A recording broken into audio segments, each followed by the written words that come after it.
Et donc, je tiens à remercier aussi le laboratoire Iberma pour leur invitation.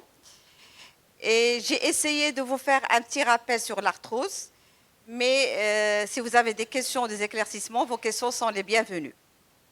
Et puis, je vais faire un petit rappel sur les compléments alimentaires et leur place dans l'arthrose. Ce qu'il faut savoir, que l'arthrose, ce n'est pas seulement un rhumatisme mécanique dégénératif, c'est-à-dire lié au vieillissement. Non, l'arthrose est une vraie maladie. Elle est grave par son retentissement sur le cœur. Et donc là, il ne faut pas la banaliser, même si vous croyez que c'est juste une usure du cartilage liée à l'âge. Non, il n'y a pas la dégradation du cartilage, c'est une conséquence. Mais ce qui se passe dans l'arthrose, c'est que c'est une maladie où il y a un stress cellulaire. Il y a d'abord de l'inflammation. Il y a un dérèglement moléculaire, ce qui va donner comme conséquence la destruction du cartilage. Donc d'abord un dérangement moléculaire et puis des lésions anatomiques. C'est ce qu'on sait, ou les malades disent, donc c'est la destruction du cartilage. La destruction du cartilage, c'est une conséquence et non pas la cause. Donc toute l'articulation est touchée par l'arthrose. Donc c'est une maladie de toute l'articulation dans la conséquence et la destruction du cartilage. Ça, c'est très important à connaître pour pouvoir après, bien sûr, proposer des conseils à vos malades et certains médicaments aussi. C'est une vraie pathologie de la santé publique. Pourquoi? Parce qu'on va voir vraiment une élévation très importante de son incidence. D'abord parce qu'il y a le mode de vie qui a changé, on n'est plus sédentaire. Il y a l'obésité, ça c'est un grand problème de toute société, d'accord? Et il pose un problème très important, c'est qu'il y a un impact, d'abord la douleur, et un impact fonctionnel. Ça veut dire que les malades vont faire beaucoup d'arrêts de travail, et ça retentit aussi sur leur psychologie, et bien sûr sur la santé aussi. Et donc ça, c'est une maladie où il y a plusieurs choses qui sont en commun, et il faut les prendre en charge. Parce que même si vous traitez par les médicaments ou bien par les compléments alimentaires, si vous oubliez le versant psychologique, on ne va pas arriver à notre objectif. Donc le traitement doit être multimodal, c'est très important, et multidisciplinaire. Voilà, c'est ce que j'ai mis, prise en charge multidisciplinaire. Et ne pas oublier le risque cardiovasculaire. C'est une maladie où on peut avoir, vous allez voir, je vais vous donner quelques études, on peut avoir plus d'infarctus du myocarde et d'AVC. Donc c'est vraiment une maladie grave et non pas seulement la destruction du cartilage avec l'âge. Là, je vous fais un petit rappel anatomique juste pour vous mettre un petit peu qu'est-ce qui se passe. Donc, vous avez les deux segments osseux, voilà. Et entre les deux segments osseux, vous avez le cartilage, c'est ça le cartilage. Et là, c'est ce cartilage-là qui a un rôle très important. C'est grâce à notre cartilage qu'on a un petit peu la mobilité. Je peux me déplacer aussi bien au niveau de rachis. L'équivalent du cartilage au niveau de rachis, c'est le disque. Ils ont la même structure et la même fonction. Donc ce cartilage-là a la fonction de résister aux contraintes, donc notre activité journalière, et d'autre part, c'est grâce à ce cartilage qu'on mobilise nos articulations et qu'on bouge. Donc ça, et s'il est détruit, vous voyez très bien l'handicap qu'on peut avoir ou que peuvent avoir les malades. Donc, mais dans l'arthrose, ce cartilage il est détruit, c'est ce que vous voyez ici, mais toute l'articulation souffre. Et toute l'articulation peut avoir des lésions. Donc, ce n'est pas seulement un problème de cartilage actuellement, c'est toute l'articulation, donc il faut la prendre en totalité. Pourquoi j'insiste sur toute l'articulation? Parce que je peux avoir le cartilage qui est détruit, il me donne des douleurs, je donne un traitement et j'oublie le muscle. La faiblesse musculaire, parce que les malades ne bougent pas, ils ont une faiblesse musculaire. Donc, si je ne renforce pas la faiblesse musculaire, je ne vais pas aboutir à un résultat positif. La circulation sanguine, la même chose. Donc, c'est des malades qu'il faut encourager à marcher. La marche est très importante pour la circulation sanguine, bien sûr, en dehors des épisodes douloureux. Mais c'est des gens qu'il faut conseiller à faire de l'activité physique et surtout la marche. L'activité physique, c'est pour renforcer la musculature et la marche pour la circulation. Donc, ça, c'est très important dans la prise en charge et les conseils que vous pouvez donner à vos malades. Il faut savoir séparer deux choses. L'arthrose primitive, c'est l'arthrose qu'on connaît. Maintenant, il y a l'arthrose. Donc, c'est ce qu'on dit, le KB, etc. Mais il n'y a pas que l'arthrose primitive. Là, il y a l'arthrose secondaire. Et l'arthrose secondaire, elle est aussi fréquente et se voit chez les sujets jeunes. Donc là, il faut la prendre en considération. Et donc là, toute articulation, quelle que soit la localisation de l'articulation, lorsqu'elle est exposée à un stress, je dis par exemple une entorse de la cheville, si on ne traite pas une entorse de la cheville, il risque de développer une arthrose de la cheville. D'accord? Une chute sur le genou, et on a un petit étirement ligamentaire. Si on ne le traite pas bien, il va évoluer vers l'arthrose. Donc chaque fois qu'il y a une articulation qui était agressée par n'importe quel problème, il risque de développer une arthrose. Donc c'est cette arthrose secondaire qui touche essentiellement les sujets jeunes. Et vous voyez, post-traumatique, n'importe quel traumatisme, vous avez tout ce qui est les vis de l'architecture, ça veut dire l'axe du membre. Vous savez très bien qu'on a l'axe du membre, notre axe du membre, il est dévié en interne. D'accord? C'est pourquoi la plupart des contraintes sont en interne. Les gens qui ont un genou varum, c'est-à-dire les genoux en parenthèse, ils ont plus l'axe et donc plus de contraintes de leur poids et leur activité de côté interne. Donc ils risquent plus l'arthrose. Ils vont faire l'arthrose vers 40 ans, 45 ans et non pas vers 60 ans. Et le contraire, les gens qui ont les genoux valgums, ça veut dire qu'ils ont les deux genoux qui s'approchent, je vais vous montrer les schémas, là aussi ils ont plus de risques. Donc là, chaque fois qu'il y a une anomalie, soit de naissance architecturale, soit acquise par un accident, entorse, tout ce que vous voulez, c'est un malade qui risque de développer une arthrose. Et c'est ce qu'on appelle l'arthrose secondaire. Et cette arthrose, il faut la prendre de façon précoce parce qu'ils peuvent détruire leur cartilage à un âge jeune. Je vous donne rapidement une idée sur la prévalence. Donc, c'est très, très, très importante. Et surtout la femme qui est plus touchée que l'homme. Mais je ne vais pas vous cacher ça. C'est très important. Cette épidémiologie récente qui date de 2024. Et là, vous savez qu'en 2050, tout le monde aura de l'arthrose du genou. Voilà, 100%. Donc, voilà. Et ça, c'est des statistiques. Et l'arthrose sera la 7e cause d'handicap. Des gens qui ne peuvent pas bouger, etc. Je ne vous fais pas peur, mais je ne sais pas si on va rester jusqu'à 2050, mais ce n'est pas grave. Et le genou, c'est la première localisation. Et ça, c'est très important. Pourquoi j'insiste, c'est qu'on ne va pas l'avoir dans le sujet âgé. Donc là, oubliez ça, vieillissement, etc. Là, à peu près 50% des gens auront l'arthrose avant 55 ans.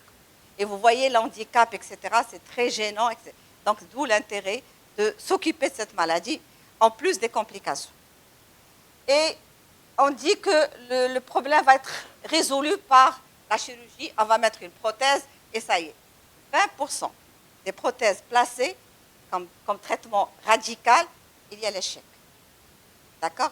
Et donc là, c'est l'intérêt de prendre en charge cette maladie à un stade précoce, de voir toutes les possibilités thérapeutiques pour améliorer la qualité de vie de nos malades. Sachez une chose, qu'aujourd'hui, on n'a pas de traitement curatif pour l'arthrose. Mais on doit améliorer la qualité de vie de ces malades. D'accord? Je vous fais un petit rappel sur le cartilage pour comprendre pourquoi il y a une place des compléments alimentaires dans l'arthrose. Donc, le cartilage est formé essentiellement du tissu conjonctif. Il est interposé, ce que je vous ai montré dans le schéma, entre deux segments osseux.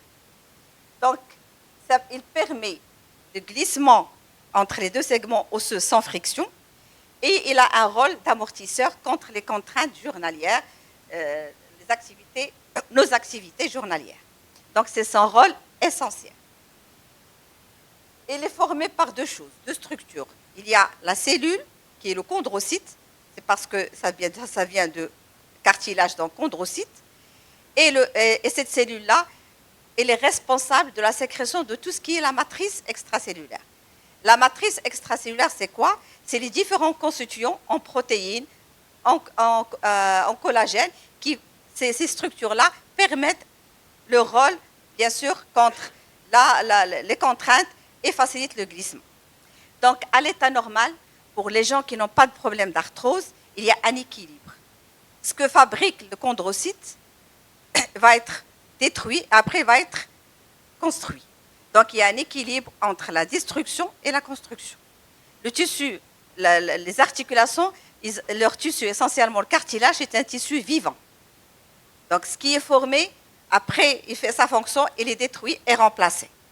Qu'est-ce qui se passe? Voilà un petit peu le cartilage. Donc, vous avez des fibres de collagène. Les fibres de collagène, ils sont solides. Ils font une armature qui est contre les contraintes.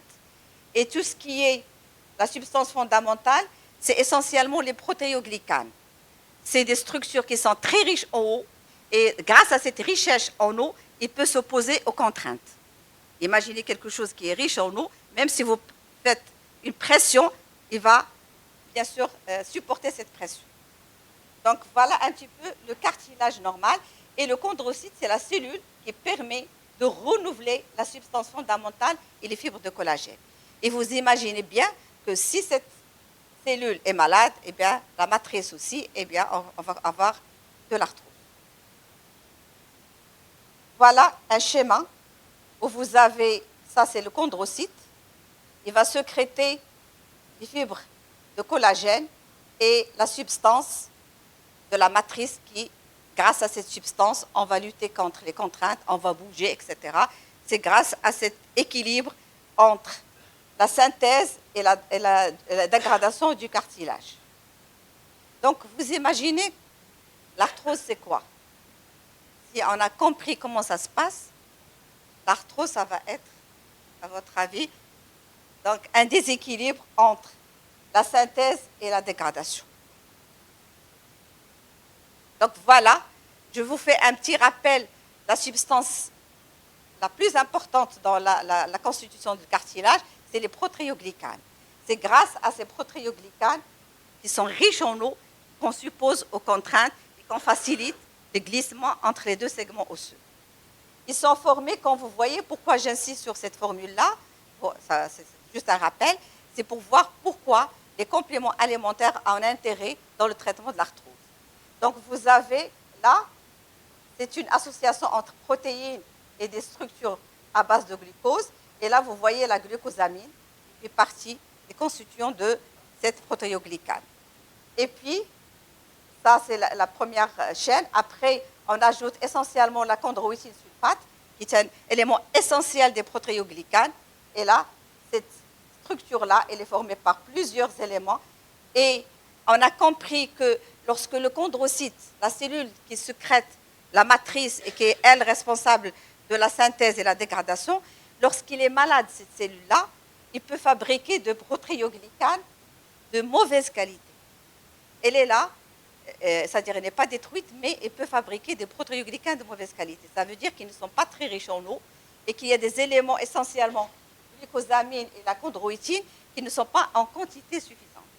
D'où l'intérêt ou bien l'idée de compléments alimentaires pour compléter ou bien pour pallier à ce problème de sécrétion de mauvaise qualité des protéoglycanes. Donc c'est ça un petit peu l'idée de compléter, et ça c'est le principe général des compléments alimentaires, c'est de compléter quelque chose qui manque. Donc voilà, on a compris la structure et on a compris le mécanisme de l'arthrose et on a pu développer ces compléments alimentaires. Donc, qu'est-ce qui se passe dans le cartilage arthrosique? Donc, vous avez le nombre de chondrocytes, les cellules qui diminuent. Et quand ces cellules diminuent, bien sûr, la matrice va diminuer et donc on peut avoir de l'arthrose. Soit par épuisement, soit par des phénomènes inflammatoires. Et retenez ces éléments inflammatoires parce que je vais vous parler de ça. D'où vient l'inflammation, vous allez savoir. Donc, soit par épuisement, soit par des cytokines, ça veut dire des cellules inflammatoires, loin de l'articulation. Ou bien, de l'os chondral, je vais vous montrer l'os chondral, ou bien la synoviale. La synoviale, c'est une membrane qui tapisse toute l'articulation. Donc, l'arthrose peut toucher toutes ces structures. Dans la conséquence, c'est le cartilage qui est détruit. Le cartilage, il n'est pas vascularisé ni innervé. Donc, ce n'est pas lui source de la douleur dans l'arthrose, chez l'arthrosique, pardon. C'est essentiellement la synoviale et l'os chondral. Et là, je vous mets un schéma pour comprendre. Donc, voilà le côté sain. Voilà votre cartilage. voilà vos ligaments, et voilà le ménisque, parce que ça, c'est un genou. Et ce que vous voyez en rouge, là, vous ne le voyez pas, parce qu'il est normal. C'est la synoviale. C'est elle qui tapisse tout ça. Donc, quand il y a une arthrose, ce n'est pas seulement le cartilage qui est détruit. Vous voyez la destruction. C'est l'os sous-chondral, c'est cet os-là. Pourquoi on l'appelle sous-chondral? Ça veut dire sous le cartilage malade. Lui aussi, parce qu'il a un cartilage malade ici, donc lui aussi, il réagit. Et c'est lui qui est source de la douleur. Et là, c'est l'inflammation qui est source de la douleur, parce que le cartilage n'est pas énervé ni vascularisé. Et vous avez la synoviale, la membrane, une membrane, on l'appelle synoviale, c'est elle qui tapisse toute l'articulation. Toutes nos articulations sont tapissées par la synoviale. Elle aussi, lorsqu'il y a un cartilage malade, il s'inflamme et c'est elle qui sécrète le liquide. Et vous avez parfois des arthrosiques où il y a de l'épanchement du liquide. Un genou gonflé, ça c'est lié, c'est la synoviale qui a été agressée par ce cartilage malade et l'a sécrété du liquide. Et ça, c'est des malades, il faut les prendre en charge rapidement. Parce que tant qu'il y a du liquide dans une articulation, rapidement cette articulation va être détruite. Donc là, c'est à peu près ce qui se passe dans l'arthrose par comparaison à l'état normal. Donc, comme je vous ai dit, il y a, qu'est-ce que ça veut dire une arthrose? Ce n'est pas la destruction du cartilage, ça c'est une conséquence, c'est qu'il y a un déséquilibre entre la synthèse de la matrice et la dégradation de la matrice. Et c'est ça qui va nous donner une arthrose avec une atteinte de tous les éléments de l'articulation. Et ça, c'est un élément important à connaître. Les anciens, ça, on la connaît. Nous, on a toujours appris que l'arthrose, c'est la destruction du cartilage. C'est ce qu'on a appris au cours de nos études. Mais grâce au développement, surtout les choses nouvelles sur la physiopathologie, on comprend mieux maintenant qu'est-ce que ça veut dire une arthrose. Et on va mieux la prendre en charge.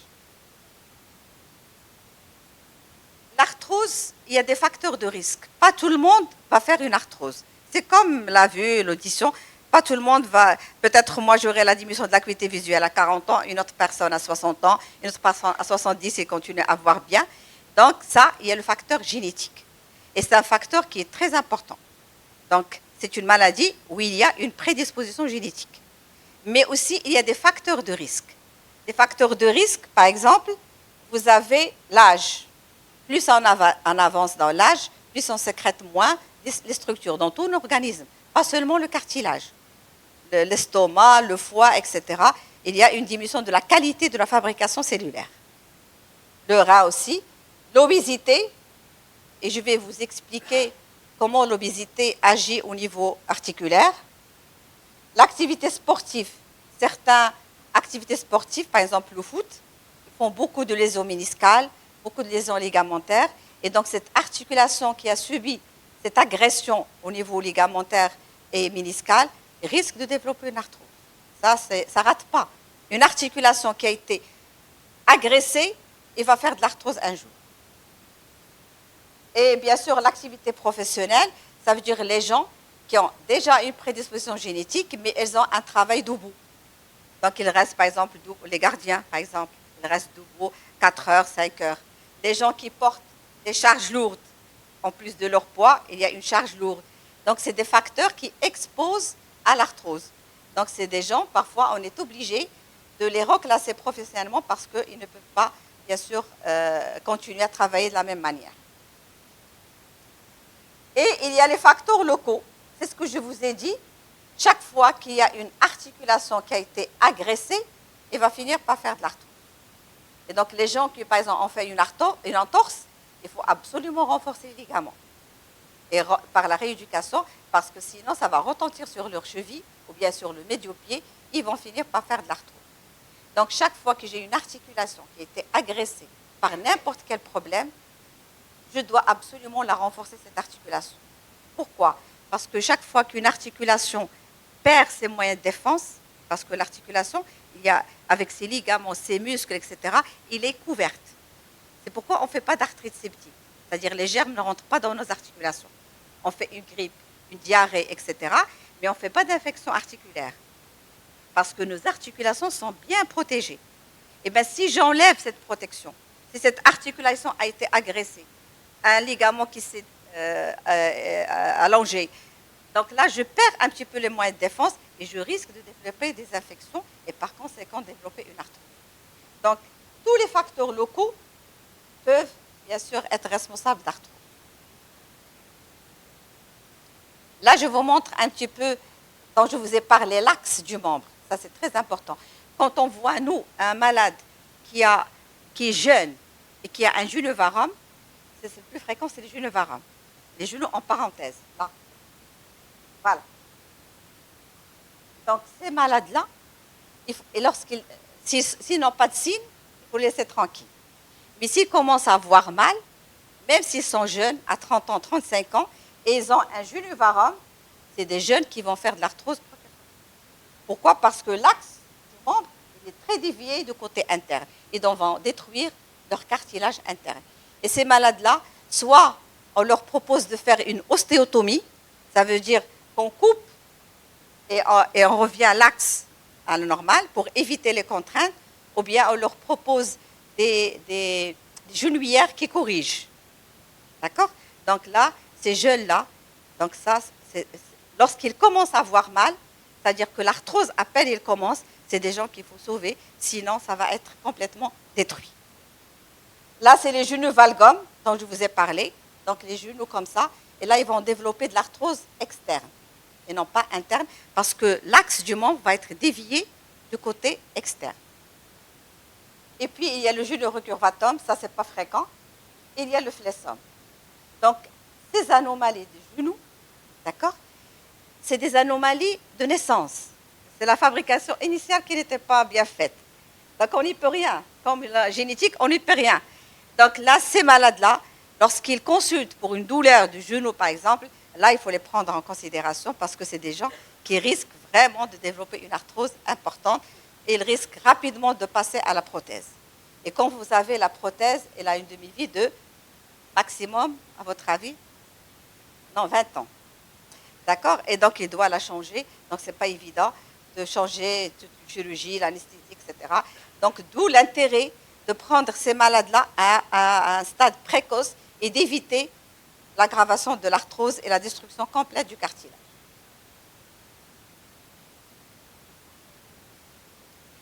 Je vous ai parlé des facteurs de risque généraux, l'hérédité essentiellement, d'accord, et l'âge, l'obésité, et je vous ai parlé des facteurs locaux, d'accord.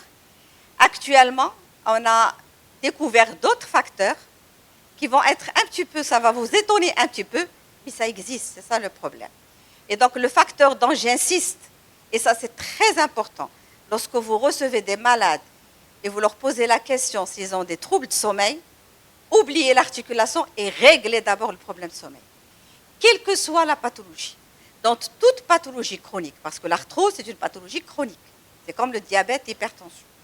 Dans toute pathologie chronique, s'il y a des troubles de sommeil, commencez par les troubles de sommeil. Une fois vous réglez le sommeil, bien sûr, il reste ce qui appartient à l'articulation, là vous le réglez tranquillement. Et donc là, le facteur de risque qui est récent, c'est essentiellement le trouble de sommeil. Il favorise et aggrave l'arthrose. Vous allez me dire pourquoi. D'abord, quand on a mal, quand on a une douleur du genou, c'est vrai, c'est une douleur mécanique qui va apparaître à la journée, il cède au repos, etc. Mais rappelez-vous, je vous ai dit, l'arthrose, ce n'est pas seulement l'articulation. C'est les muscles, c'est la synoviale, c'est les ligaments. Et donc, quand on a mal, toute la région va souffrir. Et donc, il y aura des petites rétractions musculaires, etc. Et donc, il y a l'impact fonctionnel. C'est très important. C'est des gens qui vont mal dormir. Il veut étendre son genou, c'est difficile.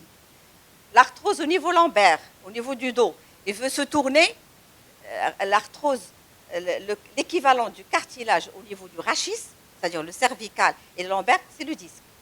C'est la même chose, la même structure. Donc les gens qui ont une cervicalgie, ils dorment mal. Les gens qui ont une lombalgie avec une arthrose vertébrale, ils dorment mal. Et donc ça retentit sur...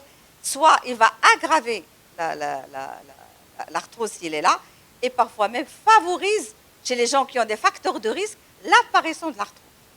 Et là, ça a été confirmé par 2 études, une qui est apparue en 2023, par exemple, et l'autre en 2024. Donc là, ils ont vu que les gens qui ont des troubles de sommeil vivent mal leur arthrose.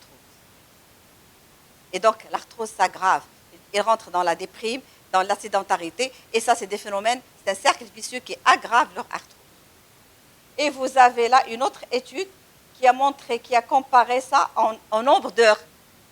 Les gens qui dorment moins de 4 heures, je pense, oui, c'est ça, moins de 10 heures, pardon, ont plus d'arthrose et aggravent plus leur arthrose.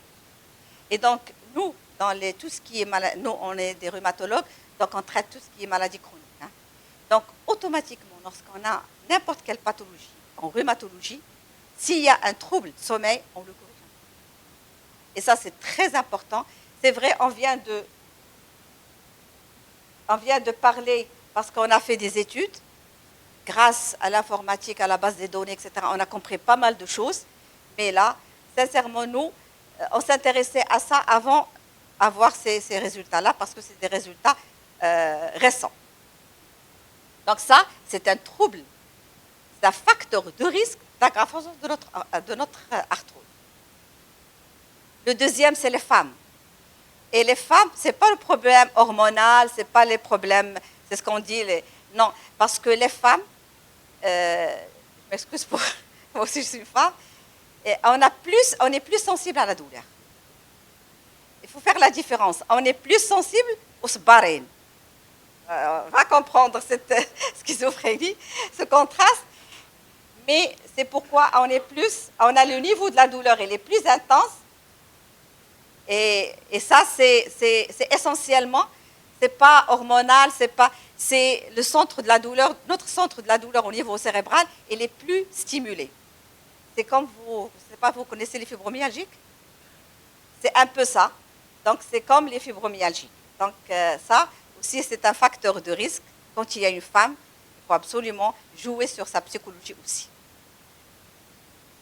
Et le troisième facteur de risque, vous allez aussi être étonné, c'est que les gens asthmatiques, ou bien les gens qui ont une atopie, qu'elle soit eczéma, etc., vont faire plus d'arthrose et vont aggraver aussi leur arthrose.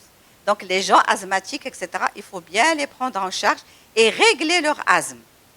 Ça veut dire que la prise en charge doit être multidisciplinaire. Je règle le problème de mon articulation en même temps que l'asthme. Ils doivent être stables sur le plan pulmonaire. Et pourquoi? Comment ils ont découvert ce facteur de risque aussi important? Ils ont pris les bases de données de deux grandes bases de données, voilà leur nom. Ils ont regardé le nombre de patients qu'ils ont ils ont vu les patients qui ont été asthmatiques ou bien une dermatite atopique et les gens qui ne sont pas ni asthmatiques ni d'allergie. Et ils ont comparé un petit peu leur suivi sur le plan arthrosique. Eh bien, les gens qui étaient asthmatiques et qui avaient un terrain d'allergie font plus d'arthrose et aggravent plus d'arthrose. Et là, ils l'ont expliqué par quoi? Par les mastocytes, ça veut dire les cellules inflammatoires, qui sécrètent essentiellement les cytokines pro-inflammatoires qui vont détruire un petit peu le cartilage. D'accord? Et donc là, des choses, je sais que dans vos pharmacies, donc vous recevez des gens, donc vous pouvez un petit peu donner des conseils dans ce sens, en plus de l'activité physique et de la marche. C'est important la marche. La marche, c'est comme manger et boire. D'accord? Au moins 3 fois par semaine, en dehors des phases douloureuses. Il ne faut pas qu'elle marche pendant la phase douloureuse. Et l'activité physique pour renforcer, et en plus, agissez sur le sommeil. C'est très important le sommeil. Et s'ils sont asthmatiques, il faut que leur asthme soit calme. Sinon, il va s'aggraver. Il reste dans un cercle vicieux. C'est des éléments très importants, c'est des choses d'actualité, mais qui vraiment retentissent sur... voyez, même nous, par exemple, même si on n'est pas malade, on n'a pas bien dormi, vous avez compris la fatigue qu'on a, etc. Donc, le trouble de sommeil, c'est avant tout, il faut le régler avant toute pathologie chronique, diabétique, hypertendu, tout ce que vous voulez, régler leurs problèmes de sommeil. Là, je vous rappelle un petit peu les différents stades. Pourquoi j'insiste sur les gens qui ont un gingivarome, un gingivalgome? Parce que lorsqu'un jeune, par exemple, de 35 ans, 40 ans, elle a un gingivarome, je fais son radio, je peux avoir juste une petite... Ça, c'est le cartilage, hein, et ça, c'est l'os. Donc, ce cartilage-là, je peux avoir que des petites fissures, parce qu'il est très riche en l'eau, donc je peux avoir des petites fissures. Si je ne traite pas à ce stade-là, je ne prends pas en considération tous les facteurs, et je ne renforce pas son muscle, je peux arriver à ce stade-là. Donc, des fissures qui sont un peu plus profondes. Donc, ça complique un petit peu la prise en charge. Sinon, je peux avoir ça. Il n'y a plus de cartilage. Je suis l'os avec l'os. Et là, il n'y a que la prothèse. Sachant que la prothèse, dans 20%, je peux ne pas avoir un résultat satisfaisant. Donc, d'où l'intérêt de prendre toutes les possibilités thérapeutiques. Chaque malade est un cas particulier. Nous, on est plus dans la prise en charge individuelle.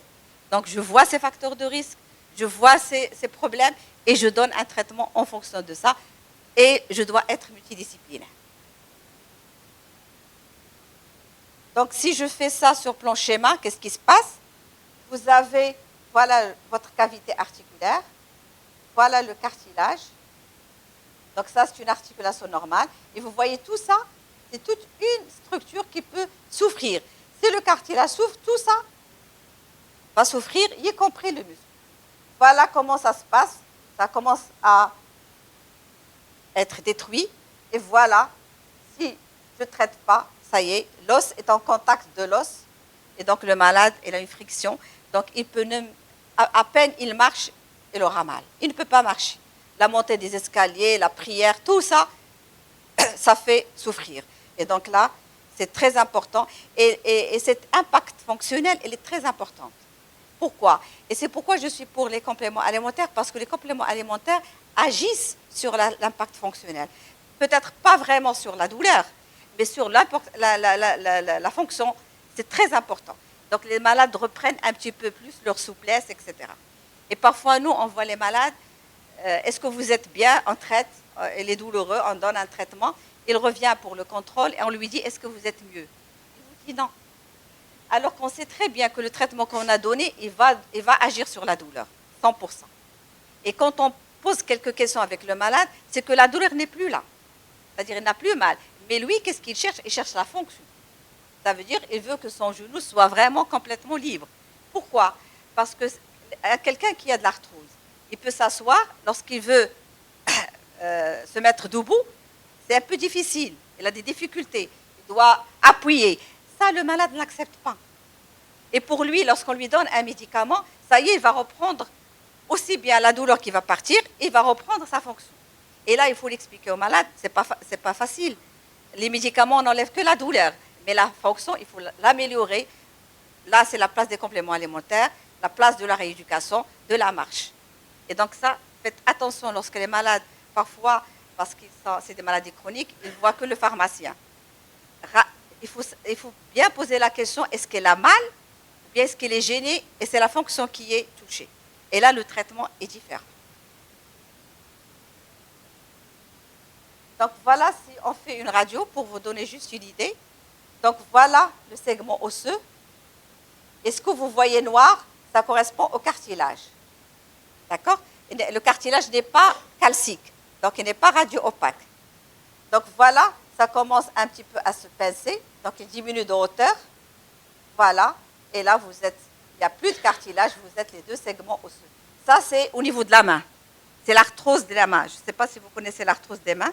Si vous voyez vos grands-mères, etc., ils ont des nodosités. Ça, c'est l'arthrose des mains, il ne pose pas de problème. Parce qu'elle n'est pas très douloureuse, mais il pose un vrai problème esthétique.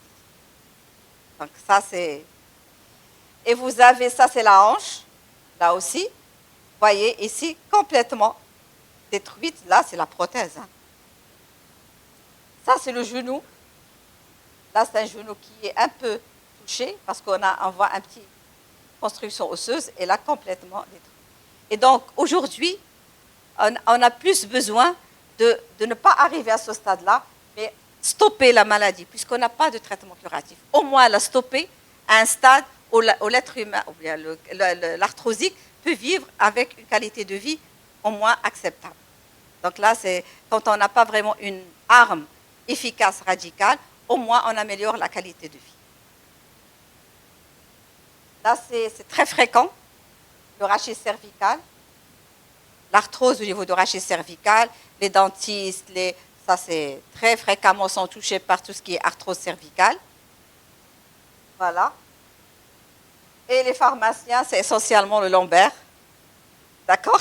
Je ne sais pas, c'est vrai. Parce que vous restez doux, vous prolongez.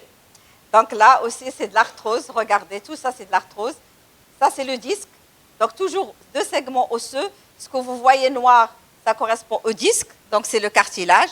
Et regardez cette vertèbre, disons qu'elle est un peu normale, le cartilage. Regardez ici. Il est détruit. Et ici, il est détruit. Donc là, c'est la discopathie arthrosique. Et donc là, c'est des douleurs lombaires, parfois des irradiations, etc. Et là, quand il s'agit de l'arthrose lombaire, là aussi, je vous le dis, il faut absolument faire de l'activité physique. Ce qui sauve les lombalgiques, c'est l'activité physique. Et là aussi, j'ouvre une petite parenthèse, il n'y a pas de position normale et position anormale. Ce qui vous soulage, vous le faites. Ce qui vous crée la douleur, vous l'éliminez. Donc, il n'y a pas de « je dois être assise comme ça, je dois ne pas se pencher ». Ça, c'est démodé, c'est des notions qui sont plus valables. L'ergothérapie, actuellement, préconise pour les lombalgiques l'activité physique que vous pouvez vous supporter, d'accord, et la position qui vous soulage. Il n'y a pas une position idéale. La même chose pour la cervicarthrose, il faut se mettre à votre position qui vous soulage, mais surtout, pour l'arthrose cervicale, c'est de ne pas rester dans une position figée. On commence à avoir beaucoup d'arthrose cervicale à cause des portables, à cause des PC. Donc là, soyez sûr que votre rachis, si vous restez dans une position figée, quelle que soit cette position, vous allez affaiblir votre muscle, votre trapèze, et vous aurez de l'arthrose cervicale. La minerve n'a pas de place, surtout pour le rachis cervical, parce qu'il crée une dépendance. Quand on met une minerve plus d'une semaine, c'est ce qu'on appelle le collier cervical. Donc, cette minerve-là, on a tendance, pour le rachis cervical, à adhérer. Donc, notre rachis adhère beaucoup à cette minerve, à ce collier-là. Et donc, si vous le gardez plusieurs semaines, vous risquez après, une fois que vous allez l'enlever, d'avoir votre tête qui est instable. Vous allez sentir, c'est pas vrai, mais vous, le malade sent que leur tête, elle est instable. C'est pourquoi nous, pour le malade, s'il est très douloureux, et on donne le collier dans les névralgies cervico-brachiales aiguës, très douloureuses, une semaine. Et on demande au malade de l'enlever. Donc là, je vous donne un petit peu l'arthrose, elle est fréquente, bien sûr, dans les articulations portantes. Donc vous avez le genou, le bassin, la hanche et le rachis cervical et lombaire. Et pourquoi le rachis juste cervical et lombaire? Parce qu'ils sont très mobiles. Le rachis dorsal, il est limité par la cage thoracique, et donc il n'est pas très sollicité, et bien moins d'arthrose. Donc c'est le cervical et le lombaire. Pourquoi j'insiste beaucoup, et j'espère que mon message va être accepté et reçu, c'est que c'est une maladie grave. Pourquoi elle est grave? Parce qu'il y a un risque cardiovasculaire. Et donc là, vous avez un petit peu les différentes études qui montrent que là, c'est essentiellement des gens qui ont fait, ils ont comparé les gens qui ont fait l'infarctus du myocarde. Et ces gens qui ont fait l'infarctus du myocarde, ils ont vu les gens qui étaient arthrosiques. Et bien, les gens qui étaient arthrosiques faisaient plus d'infarctus que ces jeunes non arthrosiques. Et là, l'accident vasculaire cérébral, la même chose. C'est des études quand même qui ne sont pas très anciennes, 2017.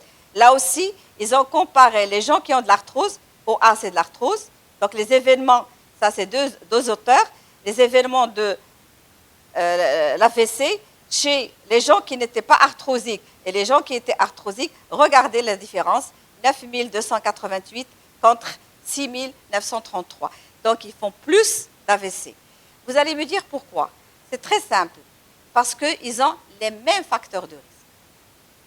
Quelqu'un qui a un problème cardiaque, c'est quelqu'un soit qu'il fume, soit qu'il est obèse, soit qu'il a un problème dyslipidique, diabétique, et l'obésité. Et c'est les mêmes facteurs de risque de l'arthrose. Les arthrosiques, généralement, sont obèses, ils ont un terrain génétique, etc. Donc, c'est qu'il y a les mêmes facteurs de risque. Eh bien, quelqu'un qui a une arthrose du genou, je sais qu'il risque plus un problème cardiaque que quelqu'un qui n'a pas.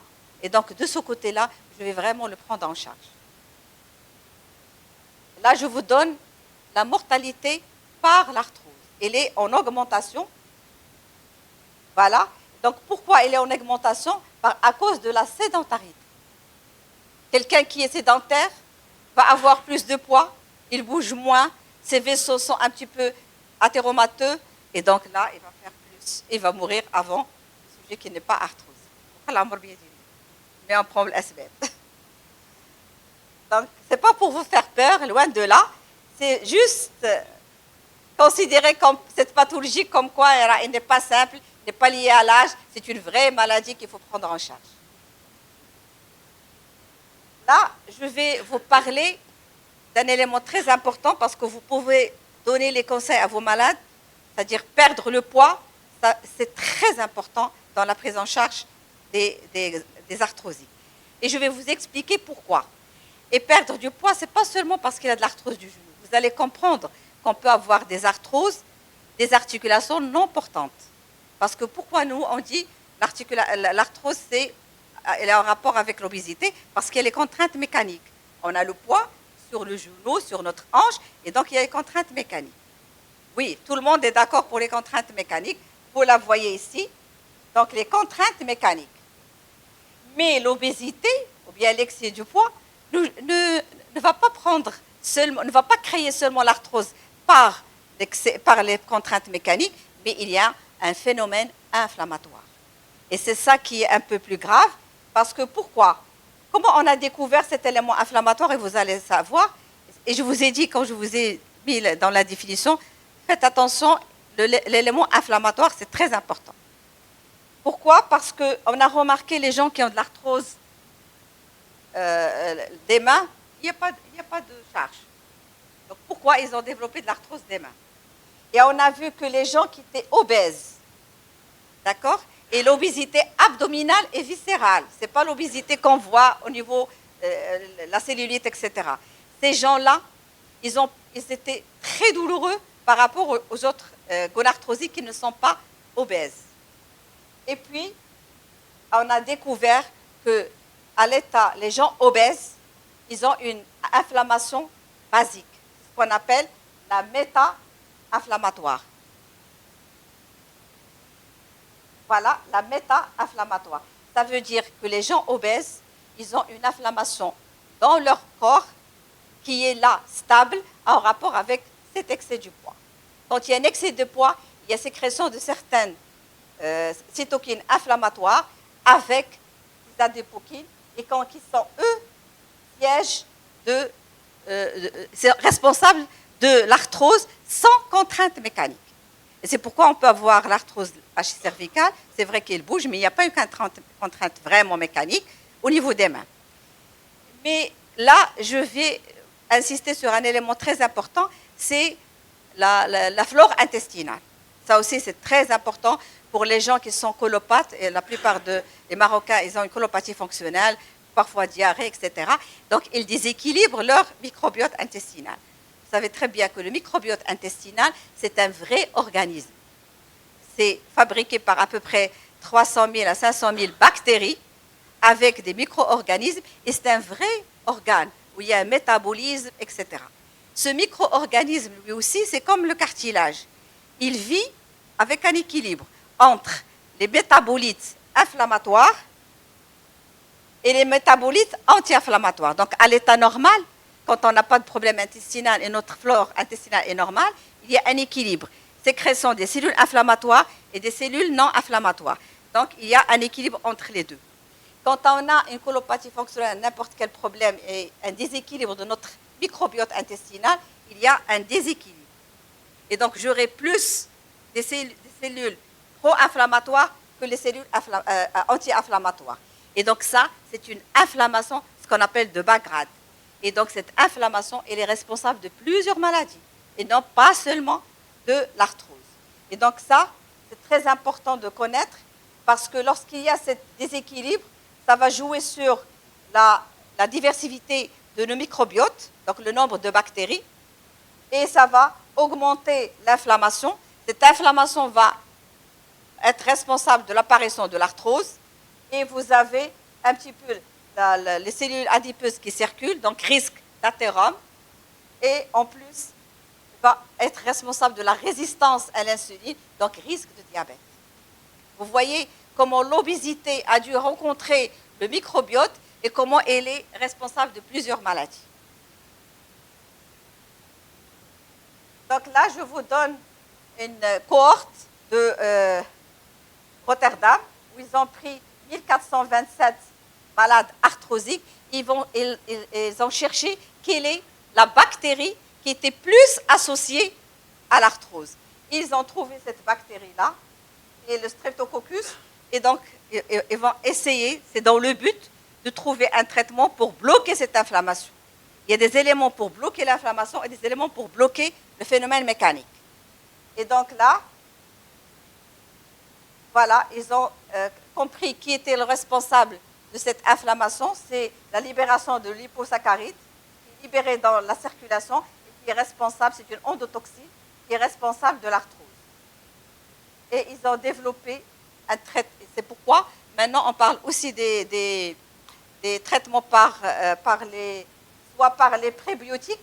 Ça veut dire quoi? Ça veut dire c'est l'alimentation des bactéries.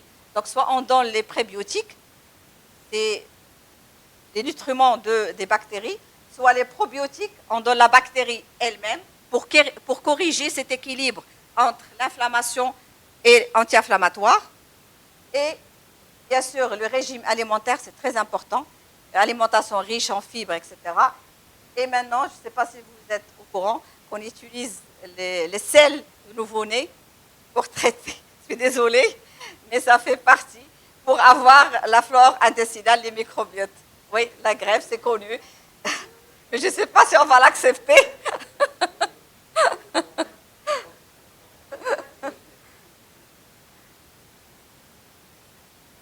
Voilà un petit rappel, mais si vous avez des questions, on va les discuter. Et là, j'entame un petit peu le complément alimentaire. C'est quoi le complément alimentaire?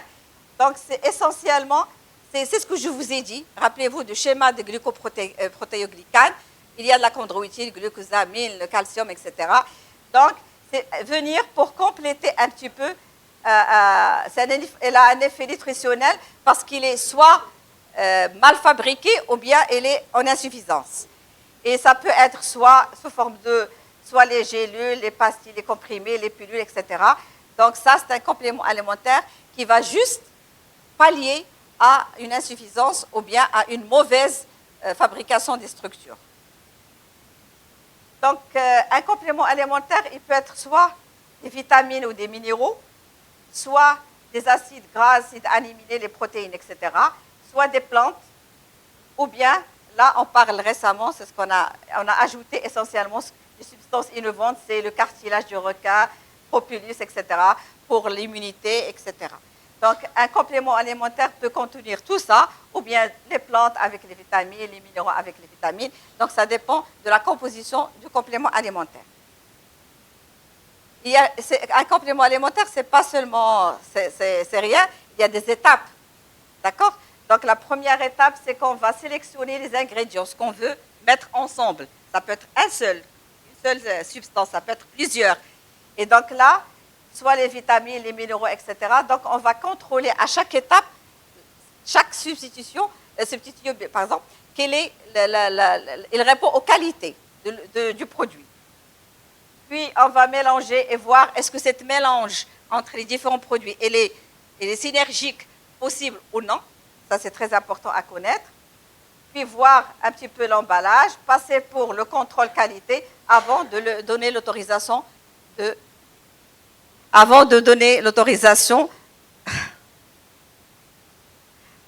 sûr, avant de donner l'autorisation pour, bien sûr, le commercialiser. Là, je vous donne un petit peu une liste des compléments alimentaires qu'on utilise, nous, en rhumatologie. Donc, j'ai fait que la recherche en rhumatologie. Donc, vous avez les vitamines, Les vitamines, c'est essentiellement pour améliorer les récepteurs de la douleur. Vous avez tout ce qui est les minéraux, c'est pour essentiellement donner une force, notamment le phosphore, c'est très important, manganèse, la silice, le zinc, tout ça c'est très important pour tout ce qui est os et cartilage. Vous avez les plantes, essentiellement le curcuma, qui est un anti-inflammatoire. Vous savez très bien qu'il y a un état d'inflammation basique, donc là il faut lutter contre ça. Gingembre, la même chose. Arpagophytum, la même chose, c'est un anti-inflammatoire. Et vous avez tout ce qui est composant naturel de cartilage, l'acide hyaluronique, la chondroïtine, glucosamine, l'huile de poisson, tout ça, c'est des constituants normaux c'est que le chondrocyte dont je vous ai parlé, il est malade, il est épuisé, donc il fabrique des glucosamines, le chondroïtine de mauvaise qualité. Et donc un complément alimentaire va venir pallier ou aider ce glucosamine qui est de mauvaise qualité, ou protéoglycane qui est de mauvaise qualité. Mauvaise qualité, ça veut dire qu'il n'est pas très riche en eau. C'est ça là. Là, c'est vrai, c'est des compléments alimentaires, c'est pas très nocif, etc. Mais il faut savoir, parce que c'est des compléments alimentaires qui sont venus de différentes sources, donc il faut savoir comment les gérer. C'est pas indemne à 100%, donc il faut savoir la personne, est-ce qu'elle a des allergies, est-ce qu'elle a des contre-indications. Je ne peux pas dire que c'est un complément alimentaire et n'est pas nocif, je le donnerai à tout le monde. Non. Donc il faut savoir que chaque composant a des effets secondaires, qui sont bien sûr par comparaison aux médicaments, c'est rien, mais quand même il faut avoir des précautions. Pour la glucosamine, elle est essentiellement vient des crustacés, et donc ça c'est très important, vous savez l'origine. Donc faites attention aux gens qui sont allergiques aux poissons, d'accord, crustacés, donc pour ne pas créer des allergies qui peuvent parfois être sévères. Quelle est son action? La glucosamine, c'est qu'il soulage la douleur, mais surtout dont je vous ai parlé, c'est la fonction. Donc c'est des compléments alimentaires. Si j'ai une douleur très importante, alors, absolument je dois traiter par un médicament. Mais si j'ai de la fonction, c'est très important pour la fonction. Elle aide les malades à marcher mieux, à se déplacer mieux. Vous avez la posologie qui peut aller jusqu'à 1500 mg par jour. Il faut conseiller à vos malades de la prendre en prise unique et surtout en dehors du repas. Parce que si vous le prenez, s'ils prennent le médicament en complément en même temps que le repas, il y a une grande partie qui ne va pas être absorbée. Et donc, du coup, il ne va pas bénéficier de la totalité. Donc, pour avoir un effet, la durée est au moins 2 mois. Et bien sûr, il est déconseillé si vous demandez à votre malade, est-ce que vous avez déjà fait une allergie quand vous avez pris les huîtres, le crevettes, etc. De préférence, faites attention ou bien avertissez votre malade. Donc, et là aussi, ils peuvent déstabiliser un asthme, troubles lipidiques, attention aux gens qui sont dyslipidiques. Et bien sûr, faites attention aussi, voilà, chez malades qui sont sous anticoagulants, essentiellement aspégiques, etc. Parce qu'il y a un risque d'aggraver l'hémorragie. La chondroïtine, là aussi, c'est actuellement essentiellement marine, avec des ailerons de requin. Là aussi, elle a les mêmes actions. En plus, il permet, une action qui est très importante, c'est qu'elle élimine les cytokines qui détruisent le cartilage. Et favorise, rappelez-vous qu'on a dit qu'il y a mort de chondrocytes par épuisement, donc il va aider à la construction de nouvelles chondrocytes. Là, il faut le prendre à 1200 mg par jour. Là, il y a de préférence, contrairement à la glucosamine, plusieurs prises par jour. Et la durée, pour avoir un effet, c'est 3 mois. Et là, c'est très important, elle a un effet rémanent de 2 mois. Ça veut dire lorsque vous arrêtez le médicament, il continue à donner son effet dans l'organisme. C'est ce qu'on appelle un effet rémanent. Donc, c'est pourquoi vous pouvez faire des pauses de 2 à 3 mois et le malade reprend le traitement. Là aussi, il n'a pas vraiment des effets secondaires, quelques légers troubles digestifs gérables. Il ne nécessite pas l'arrêt de traitement. L'oméga 3 et 6, ça aussi c'est très, très important, essentiellement pour notre santé cardiovasculaire, surtout vasculaire. Donc lui, c'est à base d'huile de poisson Et là, il permet essentiellement, c'est un anti-inflammatoire. C'est pourquoi il est bien pour le cœur. Donc, il enlève la méta-inflammatoire, même au niveau des vaisseaux. Et là, vous pouvez aller à 3 grammes par jour. Et là aussi, c'est 3 mois. Diarrhée, nausées et vomissements parce que c'est un huile. Donc, il facilite rapidement le vidange intestinal et gastrique. Là, c'est une plante médicinale. Elle est essentiellement pour la douleur parce qu'elle a une action anti-inflammatoire. Et là, elle est bien tolérée. Il n'y a pas de contre-indication. Donc, lorsqu'il fait partie des composants d'un complément alimentaire, il n'y a pas vraiment de contre-indication. Là aussi, c'est un minéral. Il est très important. Essentiellement, voilà les plantes dont on retire ce minéral.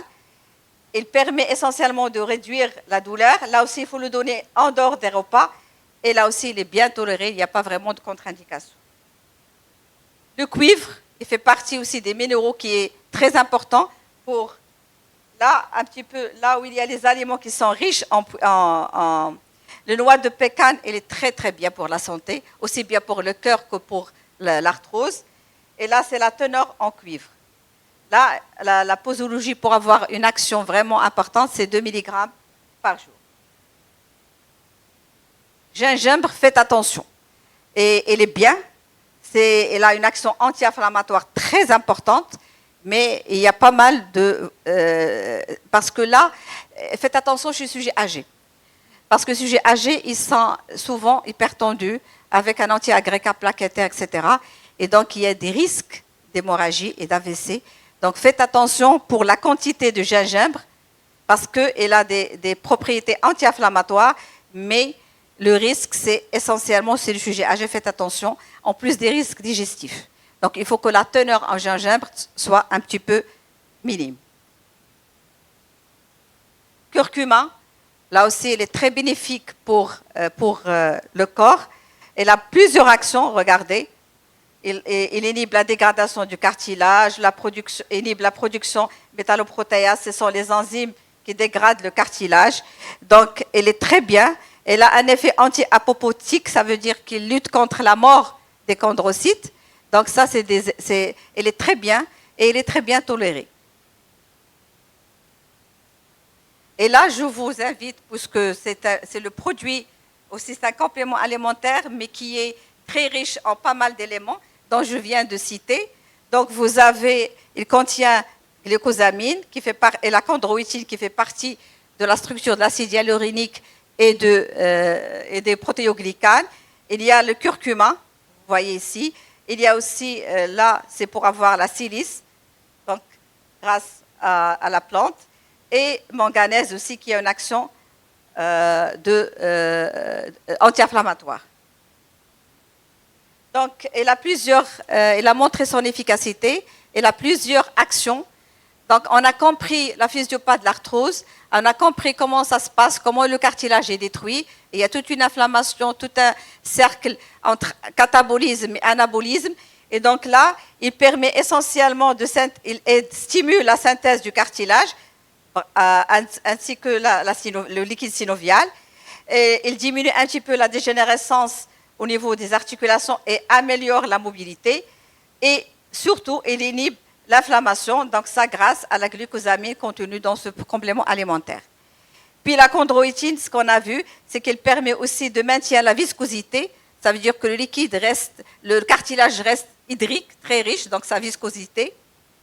Et aussi, il est responsable, voilà, donc de retenir l'eau. Je vous dis que le protéoglycane, c'est essentiellement de l'eau pour lutter contre les contraintes. Donc, il permet de retenir l'eau dans le cartilage. Et là, c'est très important, il permet aussi de diminuer la progression des destructions du cartilage.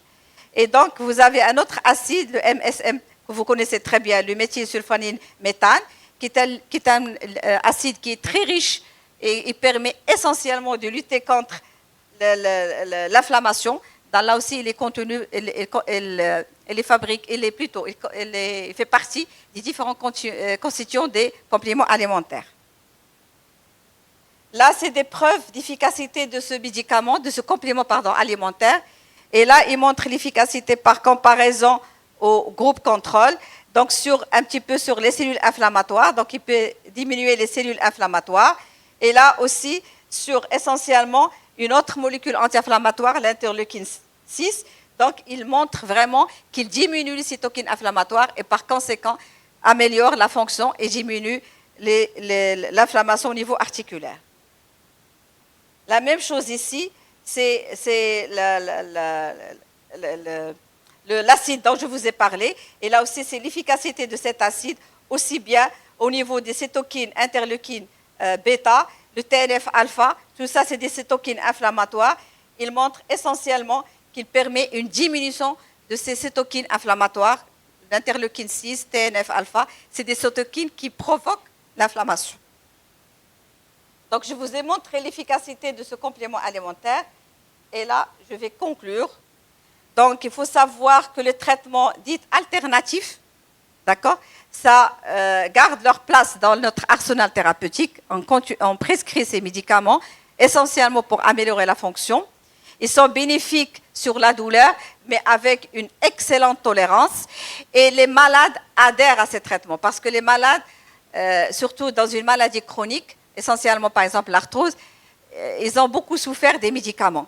Je nie pas, certains sont nocifs pour le tube digestif. Et donc, le tube digestif, quand je dis le tube digestif, c'est l'estomac et les intestins. Quand on a mal à ce type digestif, c'est le deuxième cerveau. Donc, vraiment, on ne supporte pas ces médicaments. Donc, c'est une bonne alternative chez ces gens-là. Donc, là, je vous montre essentiellement, c'est l'acide et l'arpagophétome qui ont plus de preuves d'efficacité. Il faut bien sûr respecter la posologie et la forme, et il n'y a pas de recommandations à ça. Et pour faire des recommandations, il faut des études randomisées contre placebo et à double aveugle. Et donc là, ce n'est pas encore disponible dans la littérature. Donc, c'est des traitements qui sont bien tolérés. Et donc, dans votre pharmacie, donc vous avez un maximum d'outils pour répondre aux besoins de vos malades. Donc, essentiellement, quand vous les lisez essentiellement des articles scientifiques, des articles de PubMed, etc., pour plus d'informations. Et surtout, il faut faire attention à la qualité et la sécurité du produit. Donc, posez des questions à vos malades avant de leur conseiller un complément alimentaire. Et je vous remercie.